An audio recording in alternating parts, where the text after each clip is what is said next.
They're a fixture in Remembrance Day parades, but come next November, the cadets might not look the same. The federal government has pulled $2 million from the group's budget. According to local officers, that money crunch is going to have an effect on cadets in Prince George.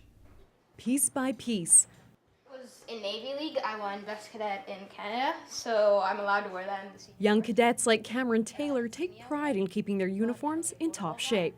We just use badges to show, so it's always badge up. Never have that touch the ground. It's the familiar blue uniform of the Air Cadets. The group stands proud at Remembrance Day services, but members are busy all year long with training, volunteer work, and summer camps. Having gone through the program as a kid myself, the effect the cadet program had on me as to where I am today, what I learned, how I behave, it was such a positive influence. Left, right, left, right. Cadet leaders across Canada are working with $2 million less. The Department of National Defence has just cut the budget, and now local cadet groups are worried about keeping the young participants warm because uniforms are on the chopping block. Here in the north, it can be 10 below if it wants to be.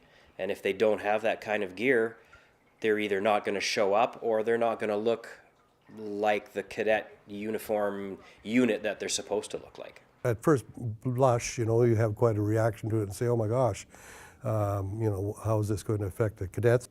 John Scott is a longtime supporter of the cadets. Scott says he's inspired by the fine young men and women who come out of the program.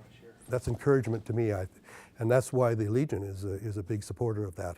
It's such a great program for the kids. According to the commander of the Rocky Mountain Ranger Cadets, this budget cut means there's no more money in the budget for new dress uniforms, like the ones you'd see in parades, although members are still getting work uniforms. Right now, cadet leaders are on the phones, calling previous members and trying to track down garments. Within months, the group's closets might be bare. If the program, has enough cuts that the program becomes less appealing, kids won't want to join, kids won't get the same benefits that we were afforded 20, 30 years ago. So local cadets will be taking extra care with their uniforms because they'll need to last a generation. Camille McDonald, CKPG News.